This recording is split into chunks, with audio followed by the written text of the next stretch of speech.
Son dövrlərdə Rusiya ilə Azərbaycan arasında münasibətlərdə müəyyən gərginlik müşahidə olunur. Azərbaycan prezidenti İlham Əliyevin 9 may qələbə günü ilə bağlı qərarından sonra Rusiyada Vladimir Solovyov başda olmaqla bir sıra rəsmilər, siyasətçilər ölkəmizə qarşı ittihamlar səsləndirməyə başlayıblar. Onların bu ritorikasında əsas hədəf kimi Rusiyada yaşayan əmək miqrantları, xüsusilə də azərbaycanlılar seçilib. Solovyov son çıxışında Rusiyada yaşayan miqrantların ölkədən qovulmalı olduğunu bildirib. Belə olduğu halda miqrantlara təhlükə yaranırmı?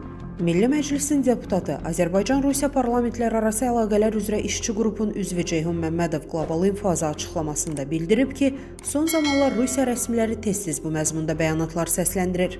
Stat: Bir sıra hallarda bəzi şəxslər məsuliyyətsiz bəyanatlar verirlər. Sovet İttifaqına daxil olan xalqlar bir zamanlar birgə yaşamış və onların bir qismi bugün də Rusiyada yaşayır. Həmin xalqlar Rusiya dövlətinin formalaşmasında, dövlətçilik ənənələrinin qorunmasında və ölkənin inkişafında böyük rol oynayıblar. Buna görə də bu kimi açıqlamaların tez-tez səsləndirilməsi doğru deyil.